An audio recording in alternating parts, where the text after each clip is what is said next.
N പ്രാണനാഥനെന്നു വരും, എന്നു തീരും എൻ വേദനകൾ. എൻ പ്രാണനാഥനെന്നു വരും, എന്നു തീരും എൻ വേദനകൾ. ആകുലത്തിൽ ആശ്വസിപ്പാൻ, ആവശ്യങ്ങളിൽ ആശ്രയിപ്പാൻ അങ്ങല്ലാതാരുമില്ലെനിക്ക്. ആത്മനാഥ ഈ പാരിടത്തിൽ എൻ പ്രാണനാഥനെന്നു വരും, എന്നു തീരും എൻ വേദനകൾ. ഇന്നീഹത്തിൽ നിന്നിലല്ല ദില്ല സന്തോഷം ജീവിതത്തിൽ. തിങ്ങി വിങ്ങുന്ന സങ്കടവും എങ്ങും പഴിയും നിന്നകളും.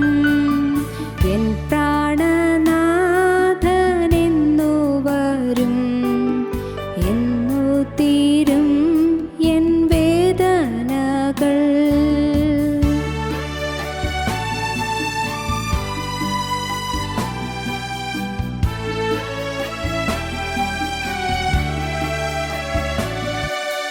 പ്രിയരെല്ലാം കൈവിടുമ്പോൾ, പ്രതികൂലമായി മാറിടുമ്പോൾ, പ്രാണപ്രിയായി ഏഴയാകും പ്രാണിയെ നീയും കൈവിടുമോ?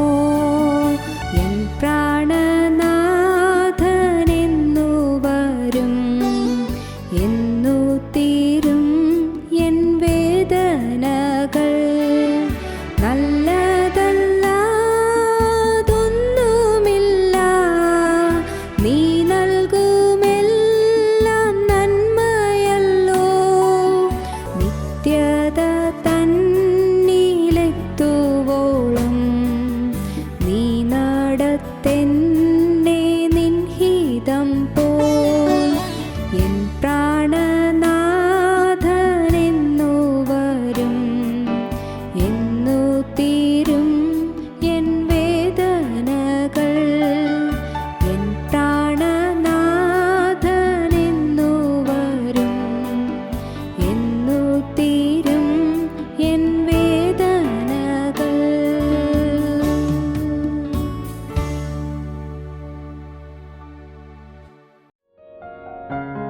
ഞങ്ങളും ക്രൂശിക്കപ്പെട്ട ക്രിസ്തുവിനെ പ്രസംഗിക്കുന്നു. ദൈവ തിരുനാമത്തിന് മഹത്വം ഉണ്ടാകട്ടെ. യോനാ പ്രവാചകന്റെ പുസ്തകം 2-ാം അധ്യായത്തിൻ്റെ 9-ാം വാക്യം നമുക്ക് വായിക്കാം. ഞാനോ സ്തോത്രനാദത്തോടെ നിനക്ക് യാഗം അർപ്പിക്കും, നേർന്നിരിക്കുന്നത് ഞാൻ കഴിക്കും, രക്ഷ യഹോവയുടെ പക്കൽ നിന്ന് വരുന്നു.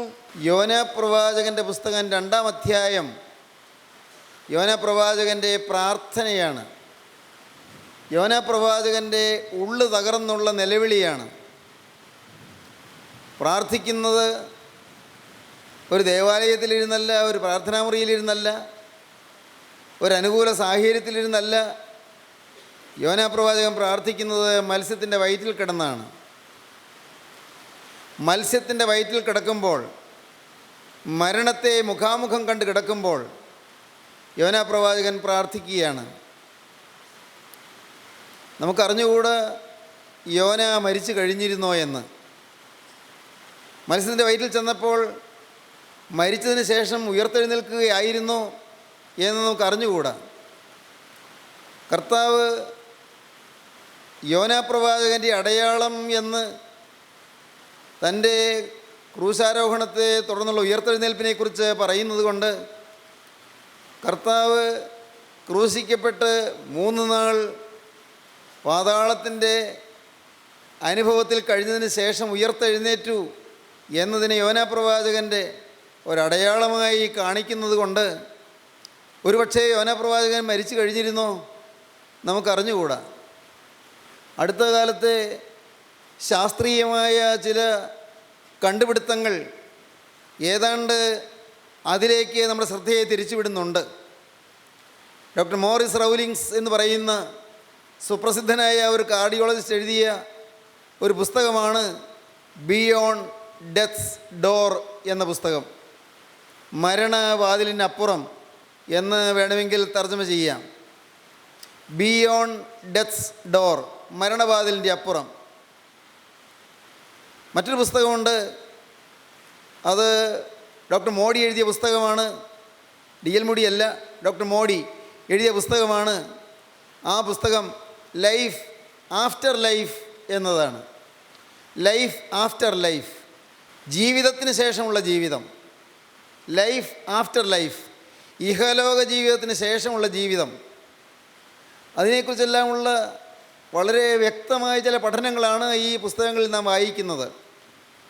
ആ പുസ്തകങ്ങളിൽ കാണുന്ന ചില അനുഭവങ്ങളിൽ നിന്ന്, ചില അനുഭവ സാക്ഷ്യങ്ങളിൽ നിന്ന് മനസ്സിലാകുന്നത്, മരണം ജീവിതത്തെ കീഴ്പ്പെടുത്തി കഴിഞ്ഞതിന് ശേഷം, മനുഷ്യൻ ക്ലിനിക്കലി ഡെഡായതിനു ശേഷം, മരിച്ചതിന് ശേഷം ഒരു ഇരുളടഞ്ഞ ഗുഹയിൽ കൂടി ആത്മാവ് കടന്നു പോകുന്നു എന്നും ആ ഗുഹയിൽ ഇരുവശത്തും ഭീകര ശബ്ദം, ഗർജനങ്ങൾ, അട്ടഹാസങ്ങൾ, ആക്രോശങ്ങൾ, ദീനദീന രോദനങ്ങൾ എല്ലാം കേൾക്കുന്നു എന്നും,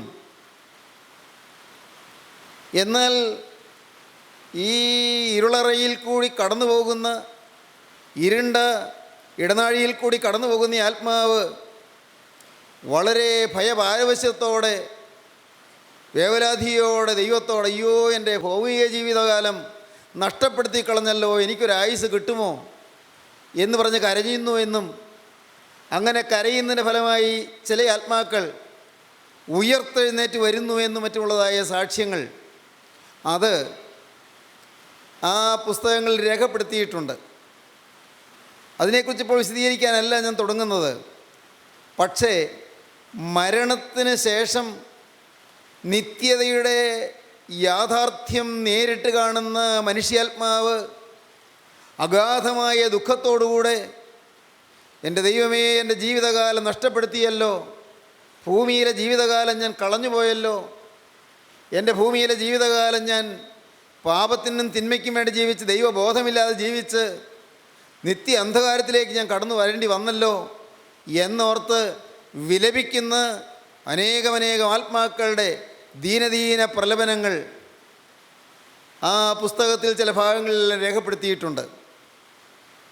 ഡോക്ടർ മോറിസ് റൗലിങ്സ് തന്നെ അദ്ദേഹത്തിൻ്റെ ക്ലിനിക്കിൽ പെട്ടെന്നുണ്ടാകുന്ന ഹൃദയാഘാതം മൂലം, ഹൃദയസ്തംഭനം മൂലം, മസ്തിഷ്കാഘാതം മൂലം അങ്ങനെയെല്ലാം വന്നു ചേരുന്ന ചില മരണാസന്നരായ രോഗികൾ അവിടെ വന്നതിന് ശേഷവും ചിലപ്പോൾ അതിനു മുൻപും മരിച്ച് അദ്ദേഹത്തിൻ്റെ ക്ലിനിക്കിൽ വന്നവർക്ക് റീസസിറ്റേഷൻ കൊടുത്ത്, കൃത്രിമ ശ്വാസോച്ഛ്വാസം കൊടുത്ത് അവർക്ക് ജീവൻ ലഭിക്കുന്നുവെന്നും, ജീവൻ ലഭിച്ചു കഴിഞ്ഞപ്പോൾ ആ മരണശേഷമുണ്ടായ അനുഭവങ്ങൾ എത്ര ഭയാനകമാണ് എന്ന്, ഇരുളിൻ്റെ കരാളമായ ആക്രമണങ്ങൾ എത്ര രൂക്ഷമാണ് എന്ന് ആ ആത്മാക്കൾ ഓർമ്മയിൽ നിന്ന് പെട്ടെന്ന് ചകഞ്ഞെടുത്ത് പറഞ്ഞത് അദ്ദേഹം റെക്കോർഡ് ചെയ്ത് അദ്ദേഹം ഈ പുസ്തകത്തിൽ ചില ഭാഗങ്ങൾ രേഖപ്പെടുത്തിയിട്ടുണ്ട്. Doctor Maurice Rawlings beyond death's door എന്ന പുസ്തകത്തിൽ. ഒരു പക്ഷേ അതുപോലുള്ള ഒരു അനുഭവത്തിലേക്ക് യോനാ പ്രവാചകൻ മരിച്ചു കഴിഞ്ഞിരുന്നുവോ നമുക്കറിഞ്ഞുകൂടാ. അതിനെക്കുറിച്ച് വ്യക്തമായിട്ട് നമുക്കറിഞ്ഞുകൂടാ. പക്ഷേ ഒന്നറിയാം, മത്സ്യത്തിൻ്റെ വയറ്റിൽ കിടന്ന് യോന പ്രാർത്ഥിച്ചു.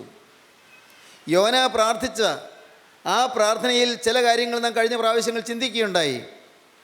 ഒന്നാമത്തേത്, യോനായുടെ ആ ദയനീയമായ അവസ്ഥയിൽ, അരിഷ്ടാവസ്ഥയിൽ യോന ചെയ്തത് പ്രാർത്ഥനയാണ്, പ്രയർഫുൾനെസ്. ഒന്നാമത്തെ കാര്യം അതാണ്. അത് നാം ഇതിനു മുമ്പ് ചിന്തിച്ചതാണ്. രണ്ടാമത്തെ കാര്യം, ഞാൻ ദൈവത്തിൻ്റെ സന്നിധിയിൽ നീക്കപ്പെട്ടു എന്നുള്ള അംഗീകാരമാണ്. യോന അങ്ങ് സമ്മതിക്കുകയാണ്, ഇപ്പോൾ ഞാൻ ദൈവത്തിൻ്റെ കൃപയിലല്ല, ഞാൻ ദൈവത്തിൻ്റെ കൃപയുടെ ശരണത്തിലല്ല, ദൈവത്തിൻ്റെ സ്നേഹത്തിൻ്റെ ബന്ധത്തിലല്ല, ദൈവവുമായിട്ടുള്ള രമ്യതയിലല്ല, ഐക്യത്തിലല്ല, നിരപ്പിലല്ല.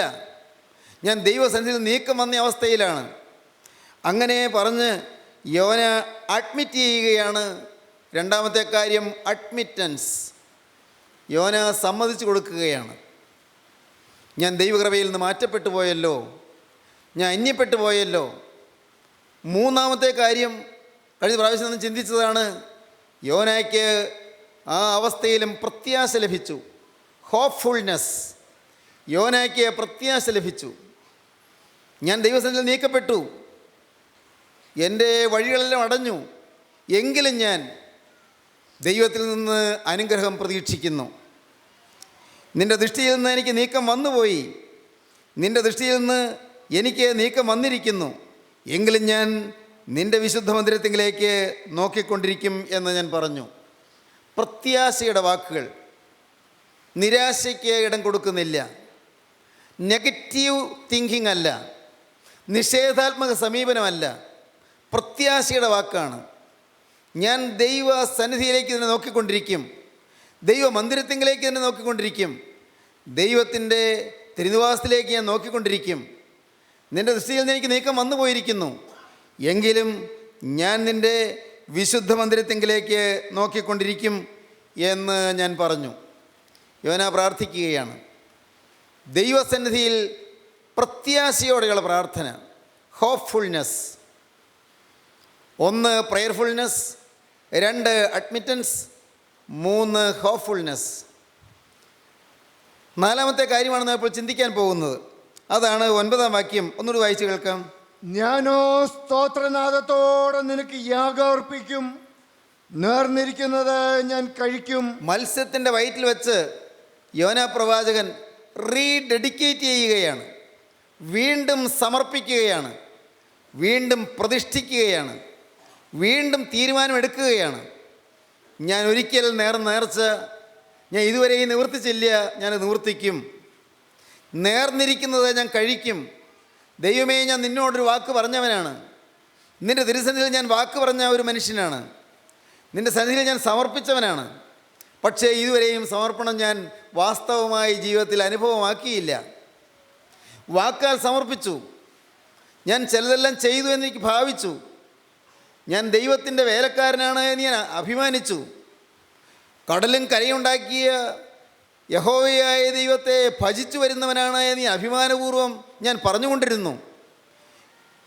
എബ്രായരുടെ ദൈവമായ യഹോവയെ ഭജിക്കുന്ന ഒരു എബ്രായനാണ് ഞാൻ എന്ന് പറഞ്ഞു. ഇങ്ങനെയെല്ലാം പറഞ്ഞ് അഭിമാനിച്ചു. പക്ഷേ ജീവിതത്തിൽ ഈ സമർപ്പണം നിറവേറ്റിയില്ല, ദൈവത്തോട് പറഞ്ഞ വാക്ക് നിറവേറ്റിയില്ല. അവിടെ മരണത്തിൻ്റെ വാതിൽക്കലെത്തി നിന്നപ്പോഴാണ് എൻ്റെ ജീവിതത്തിലെ സമർപ്പണം സത്യമായിരുന്നില്ലല്ലോ എന്ന് മനസ്സിലാക്കിയത്. എൻ്റെ ജീവിതത്തിലെ സമർപ്പണം പാളിപ്പോയല്ലോ എന്ന് മനസ്സിലാക്കിയത്. സാക്ഷാത്തായ സമർപ്പണത്തിലേക്ക് ഞാൻ വന്നെത്തിയില്ലല്ലോ എന്ന് മനസ്സിലാക്കിയത്. ഞാൻ സമർപ്പണം പറഞ്ഞെങ്കിലും അത് അനുഭവമാക്കിയില്ലല്ലോ എന്ന് ഗ്രഹിച്ചത്. നേർന്നിരിക്കുന്നത് ഞാൻ കഴിക്കും, ഞാൻ നേർന്നിരിക്കുന്നത് കഴിക്കും. സ്തോത്രനാദത്തോടെ നിനക്ക് ഞാൻ യാഗമർപ്പിക്കും. ദൈവമേ, ഞാൻ നിനക്ക് യാഗമർപ്പിക്കും. യാഗമർപ്പിക്കും എന്നൊക്കെ ഞാൻ പറഞ്ഞതാണ് ആദ്യം, പക്ഷേ ഇതുവരെ ഈ യാഗം അർപ്പിച്ചില്ല. ഞാൻ എന്നെ തന്നെ യാഗമായി സമർപ്പിക്കുന്നു പറഞ്ഞതാണ്, നടന്നില്ല. ഞാൻ എന്നെ തന്നെ സമ്പൂർണ്ണമായി സമർപ്പിക്കുന്നത് പറഞ്ഞതാണ്, നടന്നില്ല. സ്നേഹിതരെ, നമ്മിൽ പലരും അതുപോലെ പറഞ്ഞവരല്ലേ? നമ്മിൽ പലരും ദൈവത്തോട് വാക്ക് പറഞ്ഞവരല്ലേ? നിങ്ങളുടെ പലരുടെയും ജീവിതത്തിൽ ഒരിക്കലല്ലെങ്കിൽ മറ്റൊരിക്കൽ ദൈവത്തോട് വ്യക്തമായ പ്രതിഷ്ഠ പറഞ്ഞവരില്ലേ? വ്യക്തമായൊരു ജീവിത സമർപ്പണത്തിലേക്ക് വന്നവരില്ലേ? ഉണ്ട്, സംശയമില്ല. പക്ഷേ നേർന്നത് ഇന്നുവരെയും നിവർത്തിച്ചിട്ടില്ല. നിങ്ങൾ അനേകം പേര് മാമോദീസായൊരു വലിയ നേർച്ച നേർന്നതാണ്. നിങ്ങൾ സ്നാനമേറ്റ സമയത്ത് സാത്താനെ അന്വേഷിക്കുന്നു, സാത്താനെ അന്വേഷിക്കുന്നു, സാത്താനെ അന്വേഷിക്കുന്നു 3 പ്രാവശ്യം പറഞ്ഞവരാണ്. മിശിഹാ തമ്പുരാനെ ഞാൻ സ്വീകരിക്കുന്നു, മിശിഹാ തമ്പുരാനെ ഞാൻ സ്വീകരിക്കുന്നു, മിശിഹാ തമ്പുരാനെ ഞാൻ സ്വീകരിക്കുന്നു എന്ന് 3 പ്രാവശ്യം ഏറ്റുപറഞ്ഞവരാണ്. പറഞ്ഞു, സമർപ്പിച്ചു, നേർന്നു, ദൈവസന്നിധിയിൽ പ്രതിഷ്ഠിച്ചു, പക്ഷേ നിവർത്തിച്ചില്ല. സാത്താനെ ഉപേക്ഷിക്കുന്നു പറഞ്ഞെങ്കിലും സാത്താന്യമായ പാപങ്ങൾ പിന്നെയും ജീവിതത്തിലേക്ക് വന്നു. ജീവിതത്തിൽ വ്യക്തമായ ചില പാപങ്ങളോട് യാത്ര പറഞ്ഞു. ഇന്ന പാപങ്ങൾ ഞാൻ ഉപേക്ഷിക്കുന്നത് വ്യക്തമായിട്ട് പറഞ്ഞവരുണ്ട്.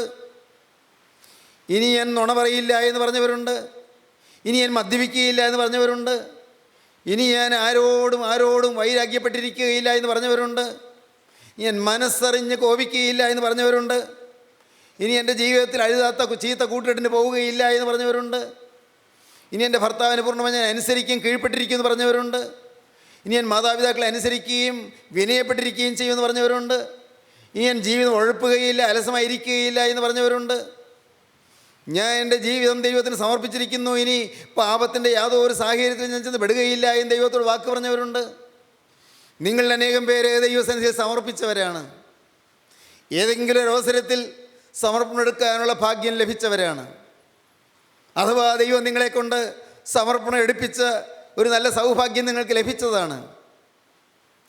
ദൈവം നിങ്ങളെക്കൊണ്ട് സമർപ്പണം എടുപ്പിച്ചു. നിങ്ങൾ ദൈവസന്നിധിയിൽ ചില കാര്യങ്ങളെല്ലാം പറഞ്ഞു. മൂക്കിൽ ജീവശ്വാസമുള്ള കാലത്തോളം ഇനി ഞാൻ പാപം ചെയ്യുകയില്ല എന്ന് പറഞ്ഞ അനേകം പേര് ഇവിടെ ഇരിപ്പുണ്ട്. പ്രിയപ്പെട്ടവരെ, എന്നാൽ ഇന്നത്തെ അവസ്ഥ എന്താണ്? ഇന്ന് നിങ്ങളുടെ സ്ഥിതി എന്താണ്? ഇന്ന് നിങ്ങൾ ആ തീരുമാനത്തിൽ ഉറച്ചു നിൽക്കുന്നുണ്ടോ? മുടങ്ങാതെ കൃത്യമായി എന്നും ദൈവസന്നിധിയിൽ തന്നെത്താനിരുന്ന് പ്രാർത്ഥിക്കുമെന്ന് പറഞ്ഞവരുണ്ട്. ഇനി കുടുംബ പ്രാർത്ഥന മുടക്കുകയില്ല എന്ന് പറഞ്ഞവരുണ്ട്. ഒരു ദിവസം പോലും ബൈബിൾ വായന മുടക്കുകയില്ല എന്ന് പറഞ്ഞവരുണ്ട്. വേദപുസ്തകം പഠിക്കുമെന്ന് തീരുമാനമെടുത്തവരുണ്ട്. ചില ആത്മീയ ഗ്രന്ഥങ്ങൾ കൃത്യമായി വായിച്ചു തീർക്കുമെന്ന് പറഞ്ഞവരുണ്ട്. പ്രിയപ്പെട്ടവരെ, നിങ്ങളുടെ കടങ്ങൾ ജീവിതത്തിൽ കിടക്കുന്നല്ലോ. കടങ്ങൾ ഇനിയും ബാക്കി കിടക്കുന്നല്ലോ. കടം വീട്ടിയിട്ടില്ലല്ലോ. പറഞ്ഞ വാക്കുകൾ പാലിച്ചിട്ടില്ലല്ലോ. യോന പറഞ്ഞു, ദൈവമേ, ഞാൻ എൻ്റെ ജീവിതത്തിൽ തിരുസന്നിധിയിൽ വാക്ക് പറഞ്ഞവനാണ്. നീ എനിക്ക് അരുളപ്പാട് തന്നതാണ്. നീ എന്നെ നിൻ്റെ വേല ഫലമേൽപ്പിച്ചതാണ്. എന്നെ നീ സ്വർഗീയ നിയോഗം തന്ന് എന്നെ നിനവയിലേക്ക് അയച്ചതാണ്. എൻ്റെ കർത്താവേ, അസീറിയൻ സാമ്രാജ്യത്തിൻ്റെ തലസ്ഥാന നഗരിയിൽ സുവിശേഷം പറയാനുള്ള മഹാഭാഗ്യം നീ എന്നെ ഫലമേൽപ്പിച്ചതാണ്. പക്ഷേ ഞാനത് വിട്ട് ഞാൻ എൻ്റെ സ്വന്തം വഴിക്ക് പോയി. നേർന്നത് ഞാൻ നിവർത്തിച്ചില്ല. നിന്നോട് പറഞ്ഞ വാക്ക് ഞാൻ പാലിച്ചില്ല. പക്ഷേ ഞാനിപ്പോൾ ഈ മരണാസന്നമായ അവസ്ഥയിൽ ഇപ്പോഴിവിടെ കിടന്നുകൊണ്ട് ഞാൻ പ്രത്യാശയോടെ നിന്നോടൊരു വാക്ക് പറയുകയാണ്. അതിൻ്റെ ഹൃദയത്തിൻ്റെ അടിത്തട്ടിൽ നിന്ന് പറയുകയാണ്, നേർന്നിരിക്കുന്നത് ഞാൻ കഴിക്കും. നാഥ, ഞാൻ ജീവിതത്തിൽ നേർന്ന നേർച്ച ഞാൻ നിവർത്തിക്കും. ഞാൻ സ്തോത്രനാഥത്തോടെ നിനക്ക് യാഗമർപ്പിക്കും. ഞാൻ സ്തോത്രം ചെയ്യും. ഞാൻ യാഗമർപ്പിക്കും. ഞാൻ നേർന്നിരിക്കുന്നത് കഴിക്കും. ഞാൻ സമർപ്പണം അർത്ഥവത്താക്കും. സഹോദരങ്ങളെ, നിങ്ങൾക്ക് പ്രവാചകൻ്റെ ഈ വാക്കുകൾ കൂടെ എന്തനുഭവമാണ് നിങ്ങൾക്ക് കിട്ടുന്നത്? നിങ്ങൾക്ക് എന്തെങ്കിലും ചിന്തിക്കാൻ സാധിക്കുന്നുണ്ടോ? എൻ്റെ കർത്താവേ, ഇന്ന് ഈ വാക്കുകൾ ഞാൻ കേട്ടുകൊണ്ടിരിക്കുമ്പോൾ എനിക്കും ഒന്നുകൂടി ഒന്ന് പുനഃപ്രതിഷ്ഠിക്കണമല്ലോ, റീഡെഡിക്കേറ്റ് ചെയ്യണമല്ലോ. നിങ്ങൾക്ക് ചിന്തിക്കാൻ സാധിക്കുന്നുണ്ടോ? നാലാമത്തെ കാര്യം, റീഡെഡിക്കേഷൻ, പുനർസമർപ്പണം. രണ്ടാമതൊരു സമർപ്പണം, പുനഃസമർപ്പണം. ഇന്ന് സ്നേഹിതരെ, നിങ്ങൾക്ക് സാധിക്കുമെങ്കിൽ ഇന്ന് നിങ്ങളുടെ ജീവിതത്തിലെ ഏറ്റവും ശ്രദ്ധേയമായ സുദിനമായിരിക്കും. ഇന്ന് നിങ്ങളുടെ ജീവിതത്തിൽ വഴിത്തിരിവായിരിക്കും. നിത്യതയിലേക്ക് മുതൽക്കൂട്ടുണ്ടാക്കുന്ന ശോഭനമായൊരു തീരുമാനമായിരിക്കും ഇന്ന് നിങ്ങളിപ്പോൾ ഈ പറയുന്ന വാക്ക്. കർത്താവേ, നേർന്നിരിക്കുന്നത് ഞാൻ കഴിക്കും. ഇത്രയും കാലം ഞാൻ നിന്നോട് വ്യർത്ഥമായ ചില വാക്കുകൾ പറഞ്ഞുകൊണ്ടിരുന്നു. വ്യർത്ഥമാണെന്ന് ഞാൻ ധരിച്ചിരുന്നില്ല. ആത്മാർത്ഥമായി പറയുന്നതായിട്ടാണ് എനിക്ക് തോന്നിയിരുന്നത്. പക്ഷേ ഇതുവരെയും ഞാൻ നിവർത്തിച്ചില്ല. എൻ്റെ ദൈവമേ, എൻ്റെ ജീവിതത്തിൽ ഇനി ഞാൻ നിരാശപ്പെടുകയില്ല എന്ന് പറഞ്ഞു. ഇനി ഞാൻ പിരാകുകയില്ല എന്ന് പറഞ്ഞു. കർത്താവേ, ഇനി ഞാൻ ആരെയും ശപിക്കുകയില്ല എന്ന് പറഞ്ഞു. ഇനി ഞാൻ പരദൂഷണം പറയുകയില്ല എന്ന് പറഞ്ഞു. എൻ്റെ കർത്താവേ, ഞാനൊരിക്കൽ പറഞ്ഞതാണ്, ഇനി എൻ്റെ നാവിനെ ഞാൻ നിയന്ത്രിക്കുമെന്ന് പറഞ്ഞതാണ്. ആവശ്യമില്ലാത്ത വാക്കുകൾ ഞാൻ പറയുകയില്ല എന്ന് പറഞ്ഞതാണ്. പക്ഷേ ഇതുവരെയും അത് പാലിക്കാൻ എനിക്ക് കഴിഞ്ഞില്ല. എൻ്റെ തീരുമാനങ്ങൾ പലതും പാളിപ്പോയി. എൻ്റെ തീരുമാനങ്ങൾ പലതും വിട്ടുപോയി. എൻ്റെ കർത്താവേ, ഞാൻ പറഞ്ഞത് എന്താണെന്ന് പോലും ഞാൻ മറന്നുപോയി. സ്വർഗത്തിലെ ദൈവമേ, ഞാൻ മറന്നെങ്കിലും നീ മറന്നിട്ടില്ല എന്ന് ഞാൻ വിചാരിക്കുന്നു, ഞാൻ വിശ്വസിക്കുന്നു. ഞാൻ പറഞ്ഞ വാക്ക് ഞാൻ മറന്നു, പക്ഷേ നീ മറന്നില്ല. കർത്താവേ, നിൻ്റെ സന്നിധിയിൽ ഞാൻ ഇന്ന് വീണ്ടും ഒരു പുതിയ സമർപ്പണവുമായി വരികയാണ്. റീഡെഡിക്കേഷൻ. ദൈവമക്കളെ, ഒരു പുതിയ സമർപ്പണം നിങ്ങൾക്ക് സാധിക്കുമോ? കഴിഞ്ഞ കാലത്തെ ജീവിതത്തിലേക്ക് തിരിഞ്ഞു നോക്കിയിട്ട് എവിടെയെല്ലാമാണ് തെറ്റുകൾ സംഭവിച്ചത്, എവിടെയെല്ലാമാണ് വീഴ്ചകൾ സംഭവിച്ചത്, ഏതെല്ലാമാണ് തീരുമാനങ്ങൾ ലംഘിച്ചത്, ഏതെല്ലാം കാര്യത്തിലാണ് കടങ്ങളും പാപങ്ങളും എന്ന് കയറിയത്, നിവർത്തിക്കുമെന്ന് പറഞ്ഞത് നിവർത്തിക്കാതെ പോയ കാര്യങ്ങൾ ഏതെല്ലാമാണ്, ചെയ്യരുത് എന്നുള്ളത് ചെയ്തു പോയ ലംഘനങ്ങൾ ഏതെല്ലാമാണ്, ജീവിതത്തിൽ വന്നുപോയ പാകപ്പിഴകൾ എവിടെയെല്ലാമാണ്. ഇന്ന് പ്രിയപ്പെട്ടവരെ, നിങ്ങൾക്ക് തീരുമാനമെടുക്കാൻ പറ്റുമോ? നിങ്ങൾക്ക് കണ്ടുപിടിച്ച് ദൈവത്തോട് വാക്ക് പറയാൻ പറ്റുമോ? എനിക്കറിയാം, ചിലർ ദൈവസനിൽ വാക്ക് പറഞ്ഞവരുണ്ട്, വ്യക്തമായാണ് വാക്ക് പറഞ്ഞത്. ഇനി ഞാൻ കൃത്യസമയത്ത് ജോലിക്കെത്തും, ജോലി സമയം ഞാൻ ഉഴപ്പുകയില്ല, ഞാൻ 100% ആത്മാർത്ഥതയോടെ ജോലി ചെയ്യും, ഞാൻ ജോലി ചെയ്യുന്ന സ്ഥാപനത്തിൽ അവിടെ ഞാൻ പൂർണ്ണാത്മാർത്ഥതയോടെ സ്വന്തം കാര്യം പോലെ ഞാൻ ജോലി ചെയ്യും, എൻ്റെ സ്വന്തം വീട്ടിലെ കാര്യം പോലെ, എൻ്റെ സ്വന്തം കുടുംബത്തിലെ കാര്യം പോലെ ഞാൻ എൻ്റെ ജോലി സ്ഥലത്ത് ജോലി ചെയ്യും. നീ എനിക്ക് ആലോചന തന്നതാണ്, ആത്മാർത്ഥതയോടെ ജോലി ചെയ്യുന്നില്ല എങ്കിൽ അത് കുറ്റമാണ്, പാപമാണ്, അത് കടമാണ്, അത് ശിക്ഷാർഹമാണ് എന്ന് എനിക്ക് ദൈവത്തിൻ്റെ ആലോചന തന്നതാണ്. അതുകൊണ്ട് ഞാൻ തീരുമാനമെടുത്തു. പക്ഷേ എൻ്റെ കർത്താവേ, എൻ്റെ ജീവിതത്തിൽ പിന്നെയും അലസതകൾ വന്നുപോയി, അവിശ്വസ്തതകൾ വന്നുപോയി, ഉത്തരവാദിത്വമില്ലായ്മകൾ വന്നുപോയി, ചുമതലാബോധമില്ലായ്മകൾ വന്നുപോയി. എൻ്റെ കർത്താവേ, പാകപ്പിഴകൾ സംഭവിച്ചു പോയി. നിങ്ങൾക്ക് ഏറ്റുപറയാൻ സാധിക്കുന്നുണ്ടോ? ഏതെങ്കിലും കാര്യങ്ങൾ ഓർത്തോർത്ത് നിങ്ങൾക്ക് അറിയാൻ പറ്റുന്നുണ്ടോ? പ്രിയപ്പെട്ടവരെ, ഇരുന്നിരുന്നോർത്ത് അനുദപിക്കാൻ വിഷയങ്ങളേറെ. ഇവിടെ യോന പറഞ്ഞു, ഞാൻ സ്തോത്രനാഥത്തോടെ യഹോവയ്ക്ക് യാഗം അർപ്പിക്കും, നേർന്നിരിക്കുന്നത് ഞാൻ കഴിക്കും. സ്നേഹിതരെ, ഇന്ന് നിങ്ങൾ ഈ വാക്കുകളെ കേൾക്കുമ്പോൾ ദയവായിട്ട് തിരിഞ്ഞ് നിങ്ങളുടെ ജീവിതത്തിലേക്ക് നോക്കിയിട്ട് ദൈവത്തോട് ഇപ്പോൾ നിങ്ങളുടെ ഹൃദയത്തിൻ്റെ ആഴത്തിൽ നിന്ന് ഒരു പുതിയ സമർപ്പണം പറയൂ, ഡെഡിക്കേറ്റ് ചെയ്യൂ. ഒന്നുകൂടി നിങ്ങൾ ഡെഡിക്കേറ്റ് ചെയ്യൂ, ഒന്നുകൂടി നിങ്ങൾ സമർപ്പിക്കൂ. കർത്താവേ, ഇത്രയും കാലം ഞാൻ പറഞ്ഞ വാക്കുകൾ ഞാൻ പാലിച്ചില്ല, ഇത്രയും കാലം ഞാൻ നിന്നോട് പറഞ്ഞ വാക്കുകൾ തെറ്റിച്ച് ഞാൻ സ്വന്തം വഴിക്ക് നടന്നുപോയി. സാഹചര്യം വന്നപ്പോൾ ഞാൻ വീണുപോയി, പാപത്തിൻ്റെ പ്രലോഭനങ്ങൾ വന്നപ്പോൾ ഞാൻ കെണിയിൽ പെട്ടുപോയി, പിശാചൊരിക്ക കെണിയിൽ ഞാൻ വീണുപോയി, സാത്താൻ്റെ തന്ത്രങ്ങൾ ഞാൻ കുടുങ്ങിപ്പോയി. എൻ്റെ കരുണയുള്ള കർത്താവേ, പിശാച് എന്നെ നശിപ്പിച്ചു, സാത്താൻ എന്നെ നശിപ്പിക്കുവാൻ പരീക്ഷകൻ എൻ്റെ അടുത്ത് വന്നപ്പോൾ ഞാൻ എന്നെ തന്നെ വിട്ടുകൊടുത്തുപോയി. എൻ്റെ കർത്താവേ, ദുശ്ശീലങ്ങൾക്ക് പിന്നെ ഞാൻ അടിമയായിപ്പോയി. ആരും കാണുന്നില്ലല്ലോ, ആരും കേൾക്കുന്നില്ലല്ലോ, നാട്ടുകാരും അറിയുന്നില്ല, കൂട്ടായ്മക്കാരെ അറിയുന്നില്ല, സ്വന്തക്കാരെ അറിയുന്നില്ല, വീട്ടുകാരെ അറിയുന്നില്ല. എൻ്റെ കർത്താവേ, ഞാൻ അങ്ങനെയെല്ലാം ചിന്തിച്ചു പോയി. സ്വർഗത്തിലെ ദൈവം അറിയുന്നു എന്ന് ഞാൻ അറിഞ്ഞില്ല. അതെനിക്ക് അറിയാമെങ്കിൽ പോലും ഞാനത് ഗവനിച്ചില്ല. തക്ക സമയത്ത് പ്രലോഭനം വന്നപ്പോൾ, പരീക്ഷ വന്നപ്പോൾ ഞാൻ വീണുപോയി. കർത്താവേ, നീ എന്നോടൊരു പ്രാവശ്യം കൂടി ക്ഷമിക്കണമേ, ഒരു പ്രാവശ്യം കൂടി നീ എനിക്ക് ക്ഷമിച്ചു തരണമേ. സ്നേഹിതരെ, നിങ്ങൾക്ക് പ്രാർത്ഥിക്കാൻ തോന്നുന്നുണ്ടോ? ഒരു പ്രാവശ്യം കൂടി ദൈവത്തിൻ്റെ കരുണയ്ക്ക് വേണ്ടി യാചിക്കാമോ? കർത്താവേ, നാഥ, ഞാൻ നിൻ്റെ സ്നേഹത്തിന് വേണ്ടി കൊതിച്ചുകൊണ്ട് വീണ്ടും വരികയാണ്, നിൻ്റെ വാത്സല്യത്തിന് വേണ്ടി കൊതിച്ചുകൊണ്ട് വീണ്ടും വരികയാണ്. എൻ്റെ ജീവിതത്തിൽ ഒന്ന് പോയ പാപങ്ങൾ നീ എന്നോട് കണക്കിടരുത്, എൻ്റെ ലംഘനങ്ങളുടെ മേൽ നീ കണക്കിടരുത്, എൻ്റെ അകൃത്യങ്ങൾ നീ എന്നോട് ഓർക്കരുത്. എൻ്റെ കർത്താവേ, നിൻ്റെ ഓർമ്മയുടെ പുസ്തകത്തിൽ നിന്ന് എൻ്റെ പേര് എഴുതി വെച്ച പാപങ്ങളെല്ലാം മായ്ച്ചു കളയണമേ, നിൻ്റെ തിരുരക്തത്താൽ കഴുകണമേ. എൻ്റെ ഹൃദയത്തെ നീ കഴുകണമേ, എൻ്റെ ജീവിതത്തെ നീ വിശുദ്ധീകരിക്കണമേ. എൻ്റെ ദൈവമേ, പാപത്തിൻ്റെ വിനാശകരമായ സ്വാധീനത്തിൽപ്പെട്ട് ഉഴന്ന് ഞാൻ പൈശാചികനിടം കൊടുത്തുപോയി. കർത്താവേ, എൻ്റെ നാഥ, നീ എന്നോട് മനസ്സറിയണമേ, എന്നെ നീ ഒന്ന് വീണ്ടെടുക്കണമേ, എൻ്റെ മേൽ നിൻ്റെ കരമൊന്ന് വയ്ക്കണമേ, എന്നെ നീ ഒന്ന് കോരിയെടുക്കണമേ, എന്നെ നീ ഒന്ന് വിശുദ്ധീകരിക്കണമേ. പ്രിയപ്പെട്ടവരെ, നിങ്ങളിപ്പോൾ പ്രാർത്ഥിക്കുമോ? എങ്കിൽ കരുണയുള്ള കർത്താവിൻ്റെ ആണിപ്പാടുള്ള കരം നിങ്ങളുടെ നേരെ നീട്ടും. ആ സ്നേഹമുള്ള കരം നിങ്ങളെ തലോടും, ആ സ്നേഹമുള്ള കരം നിങ്ങളുടെ കണ്ണുനീര് തുടയ്ക്കും, ആ സ്നേഹമുള്ള കരം നിങ്ങളുടെ ഡെഡിക്കേഷൻ കാണും, ആ സ്നേഹമുള്ള കരം നിങ്ങളെ തലോടുകയും നിങ്ങളെ ചേർത്തണയ്ക്കുകയും ചെയ്യും. വീണ്ടും സ്വീകരിക്കുന്ന ദൈവം, വീണ്ടും കൈക്കൊള്ളുന്ന ദൈവം, അനുതാപികളുടെ പ്രാർത്ഥന കേൾക്കുന്ന ദൈവം, അനുദപിക്കുന്ന മനസ്സിനെ സന്തോഷത്തോടെ കൈക്കൊള്ളും ദൈവം. മാനസാന്തരപ്പെടുന്ന പാപിയെ ചൊല്ലി സ്വർഗത്തിൽ സന്തോഷമുണ്ടാകുമെന്ന് കൽപ്പിച്ച കർത്താവ് ഇന്ന് നിങ്ങളെ അനുഗ്രഹിക്കും. മാനസാന്തരപ്പെടുന്നൊരു പാപിയെ ചൊല്ലി സ്വർഗത്തിൽ ദൈവദൂതന്മാരുടെ മധ്യേ സന്തോഷം ഉണ്ടാകുമെന്ന് കൽപ്പിച്ച് നമ്മുടെ വാഴ്ത്തപ്പെട്ട കർത്താവ് ഇന്ന് സ്വർഗം സന്തോഷിക്കുന്ന അത്ഭുത ദൃശ്യങ്ങൾ നിങ്ങൾക്ക് അനുഭവമാക്കി തരും. സ്നേഹിതരെ, ഈ മഹാഭാഗ്യത്തിലേക്ക് നിങ്ങൾക്ക് വരാൻ താല്പര്യമുണ്ടോ? യേശു ഇതാ നിങ്ങളുടെ അരികത്ത് വന്ന് വിളിക്കുന്നു. യേശു നിങ്ങളുടെ നേരെ ഇതിൻ്റെ കരം നീട്ടുന്നു. ആണിപ്പാടുള്ള കരം നീട്ടിയിരിക്കുകയാണ്. മകനെ, നിനക്ക് വേണ്ടി ആ ആണിയടിച്ച് തകർന്നതായ എൻ്റെ കരം നീ കാണുമോ? ഈ കരത്തിലെ രക്തം നീ കാണുമോ? നിനക്ക് വേണ്ടിയാണ് കുറ്റമില്ലാത്ത രക്തം ചിന്തിയത്. മോളെ, നിനക്ക് വേണ്ടിയാണ് കുറ്റമില്ലാത്ത രക്തം ഞാൻ ചിന്തിയത്. ഈ രക്തം നിൻ്റെ പാപം പരിഹരിക്കാൻ വേണ്ടിയാണ്. മോനെ, നിൻ്റെ പാപം പരിഹരിക്കാനാണ് ഈ രക്തം ചിന്തിയത്. നീ എന്നെ ഒന്ന് വിശ്വസിക്കുമോ? ഈ രക്തത്തിൻ്റെ ശക്തി നീ ഒന്ന് അറിയുമോ? നിനക്കൊരു ജയ ജീവിതം ഞാൻ നിനക്ക് തരാമെന്ന് പറഞ്ഞുകൊണ്ട്, വാക്ക് പറഞ്ഞുകൊണ്ട് ഓരോരുത്തർ അരികത്ത് വന്ന് മുട്ടുന്ന ക്രിസ്തുവിനെ ഇപ്പോൾ നിങ്ങളുടെ സമീപത്ത് കണ്ടുകൊണ്ട് യേശുവിനോട് പറയുവീൻ, നാഥ, ഈ കാലം അത്രയും പാഴാക്കി കളഞ്ഞു. എൻ്റെ ദൈവമേ, ഞാൻ പറഞ്ഞ വാക്ക് പാലിക്കാതെയും നേർന്ന നേർച്ച നിവർത്തിക്കാതെയും പറഞ്ഞ സമർപ്പണങ്ങൾ നിവർത്തിക്കാതെയും എൻ്റെ കാലങ്ങൾ നഷ്ടപ്പെടുത്തി കളഞ്ഞു.